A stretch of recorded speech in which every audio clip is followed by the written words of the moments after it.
अभी जो UGC bill जो पारित जो हुआ था, उस बिल के बारे में क्या कुछ कहना चाहेंगे? क्योंकि जगह जगह इस बिल को लेकर जो धरना प्रदर्शन चल रहा है, और इसको जो है किस ओर से आप देख रहे हैं, क्या ये सही है गलत है?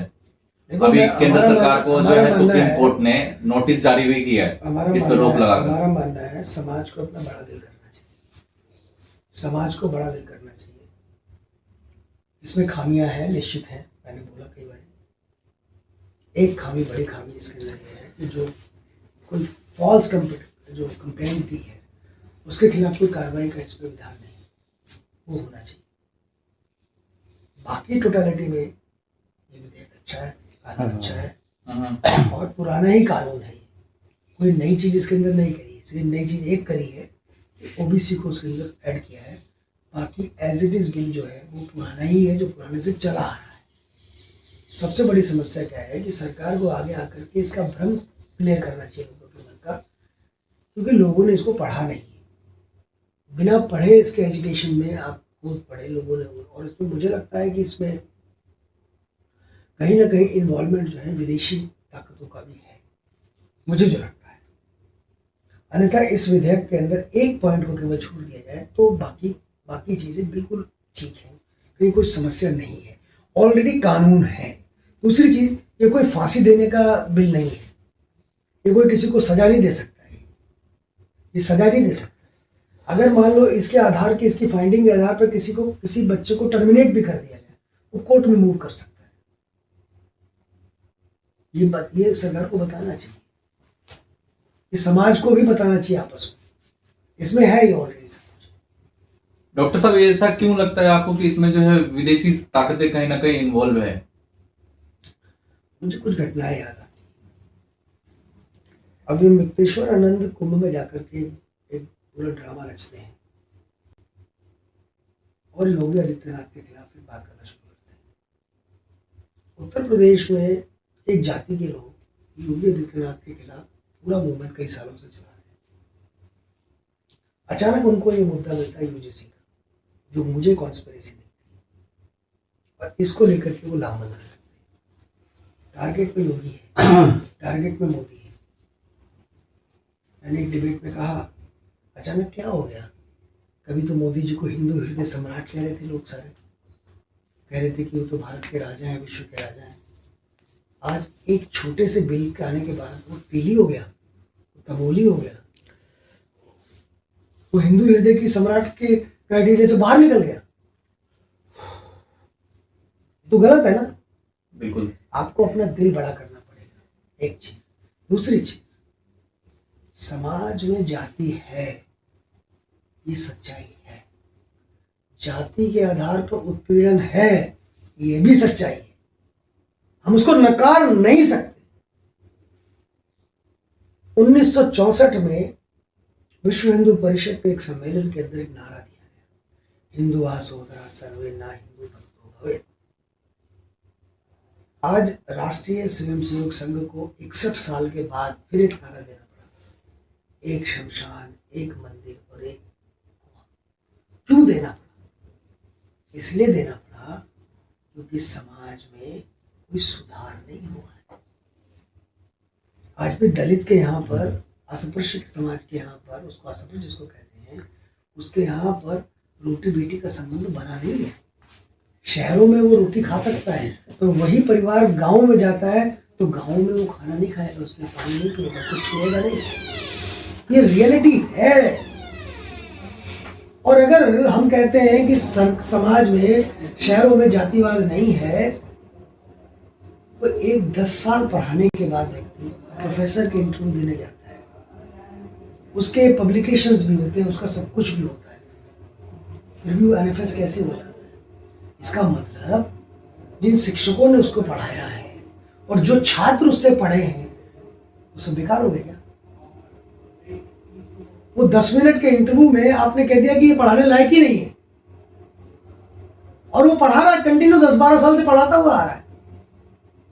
तो ये आपकी मानसिक बीमारी नहीं तो और क्या कही जा सकती है? आप कहते हैं जातिवाद नहीं, आप कैसे कह रहे हैं जातिवाद नहीं? जातिवाद तो साफ साफ दिख रहा है।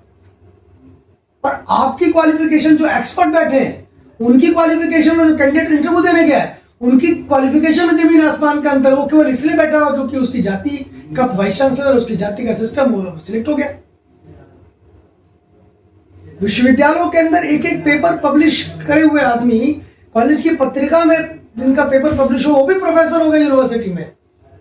और एक वो जो 10 साल 20 साल पढ़ा करके आया, ऑक्सफोर्ड तक के जर्नल में उसकी पब्लिकेशंस है, वो एनएफएस हो जाता है। तो ये रियलिटी है ना जाति की, ये रियलिटी है ना, समस्या ये है ना, हम उसको डिनाई नहीं कर सकते।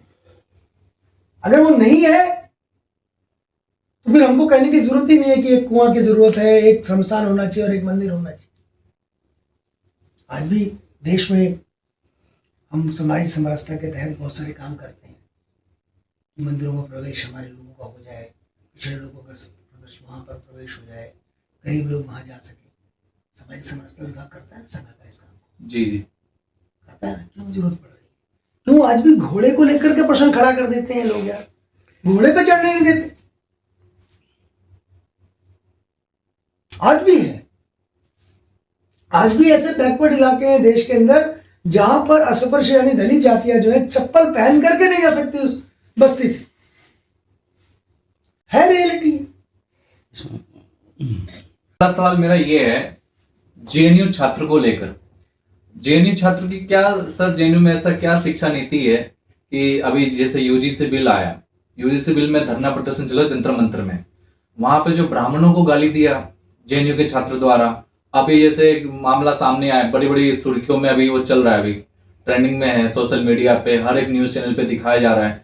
जेएनयू के छात्र ने क्या किया, अभी एक पत्रकार है ऋचा तिवारी, उनके साथ अभद्र तरीके से पेश किया और व्यवहार किया उनके साथ में।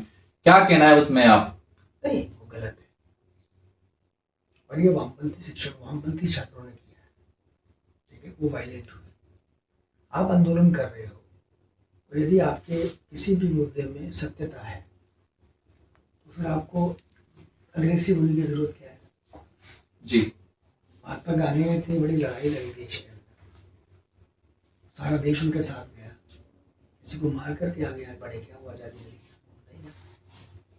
भारत का एक डेमोक्रेटिक सिस्टम है, उस डेमोक्रेटिक सिस्टम के तहत आप जाइए ना, आप अपनी आवाज उठाइए, उस डेमोक्रेटिक सिस्टम के तहत उठाइए और निश्चित ही आपको जीत मिलेगी। आप नहीं हारेंगे, आप जीतेंगे। इसलिए रुचि तिवारी पर यह हुआ वो गलत हुआ, नहीं होना चाहिए।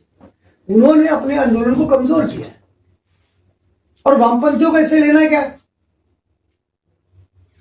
वामपंथी को क्या लेना देना इस आंदोलन से, यूजीसी से? उन्होंने तो पाप किए। सारे इंस्टीट्यूशंस के हेड तो वामपंथी रहे। उन्होंने कहां आरक्षण लागू किया अपने इंस्टीट्यूशन? इसी जेएनयू के अंदर आरक्षण इंप्लीमेंट ही नहीं हुआ। जब सरकार आई 2014 में, उसके बाद बैकलॉग की वैकेंसी निकाली गई, अभी तक बैकलॉग भरा जा रहा है। सोचिए, मतलब 30 साल 20 साल का बैकलॉग बचा हुआ पड़ा हुआ था जेएनयू के अंदर, जहां भरे नहीं, पोजीशन नहीं भरी। वो वामपंथी या सामाजिक न्याय की बात कर रहे हैं क्या? और नोटंकी कर रहे हैं, उससे कुछ नहीं कर रहे। और मीडिया में हाइप नहीं है, इसलिए सब कर रहे हैं। क्या डॉक्टर साहब आपको नहीं लगता जिन छात्रों ने ऐसे दुर्व्यवहार किया उनके ऊपर कार्रवाई होनी चाहिए? कार्रवाई तो निश्चित ही करेंगे ना। वो कार्रवाई तो रुचि तिवारी पे भी होगी और कार्रवाई उन पे भी होगी, दोनों पे होगी। वो वहां पर उस तरह के प्रश्न कर क्यों रही थी, और फिर वो उसने प्रश्न करे तो रिटेलिएट क्यों किया, उसके रिबेटल क्यों किया उन्होंने? दोनों पे कार्रवाई बनेगी। जो हमारी जो दंड संहिता कहती है वो दोनों पे कानून बनेगा, वो दोनों करेंगे, वो कानून की व्यवस्था है। परंतु इन छात्रों को रुचि तिवारी के साथ ऐसा व्यवहार नहीं करना चाहिए। वो अगर कोई प्रश्न पूछ रही थी, उसका जवाब ना देते, डिनाई कर देते, ये भी तो एक तरीका है ना। जी जी जी, वो डिनाई कर देते, वो कितना ही आपको उकसाती। अगर आप में सत्यता थी तो आपको अग्रेसिव नहीं होना था। अगर अग्रेसिव हुए तो इसका मतलब आप में सत्यता नहीं है, इसका मतलब आप कुछ मोटिव लेकर के वहां गए थे। आप नौटंकी करने गए थे, कुछ तो था ऐसा। ये तो आपको कैसे कोई इधर उधर भटका सकता? नहीं भटका सकता, है ना। ये सर जवाहरलाल नेहरू विश्वविद्यालय कहीं ना कहीं सर रिसर्च के मामले में देखा गया है कहीं ना कहीं बहुत आगे चल रहा है।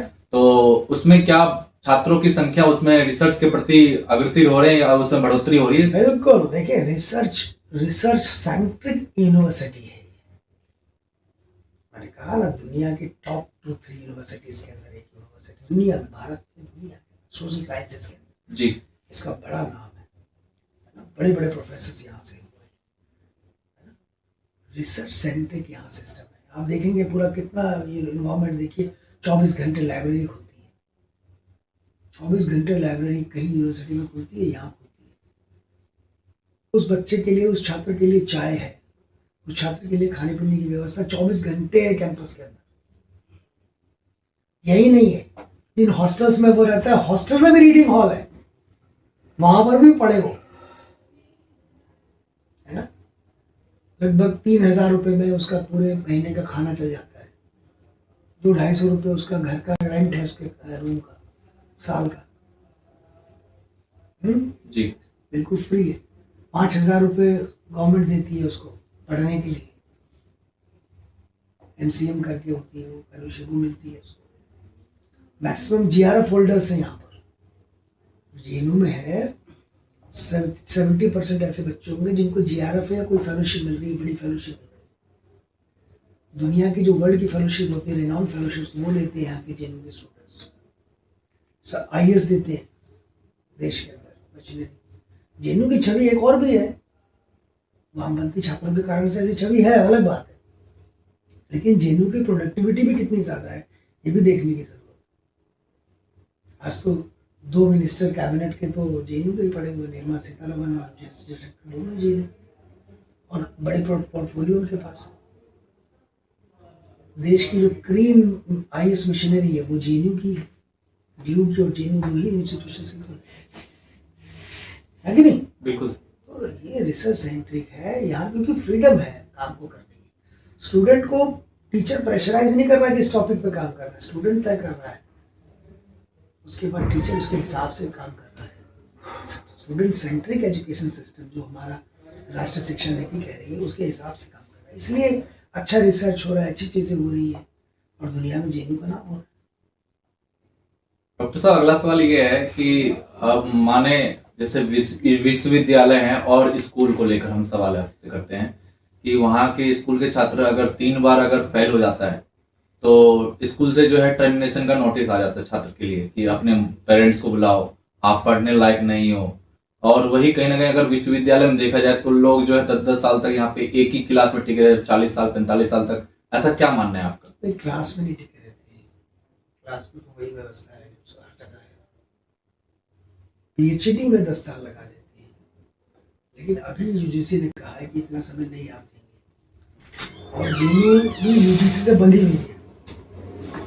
इसलिए अभी क्या है, 3 साल में आपको अपनी PhD जमा करनी है, 1 साल का आपको एक्सटेंशन मिल सकता है, उसके बाद आप नहीं कर सकते। उसके बाद नहीं कर सकते, मतलब इसमें अगर छात्र अगर उसमें रह जाता है तो नहीं कर पाएगा, नहीं कर पाएगा। 3+1 हो गया है, 9 भी मिल जाता है उसको। अब वो 10-10 साल तक नहीं चलेगी PhD। ओके। हाँ, और हॉस्टल की सुविधा तो उतने समय के लिए ही मिलती है जितनी समय की फेलोशिप होती है ना। फेलोशिप तो 3 साल के लिए करती है ना गवर्नमेंट ने। जी। GRF SRF दोनों मिलाकर के 3 साल का समय है, हॉस्टल में उतने समय मिल रहा है। तो वो UGC ने नियम बनाया, वो सारी पॉलिसीज JNU में भी एज इट इज लागू होती है, लागू करनी पड़ेगी, फंडिंग वही से मिलती है। बहुत बहुत धन्यवाद सर, आपने अपना कीमती समय दी हमारे चैनल को, इसके लिए तहे दिल से सर आभार सर आपका। बहुत बहुत धन्यवाद।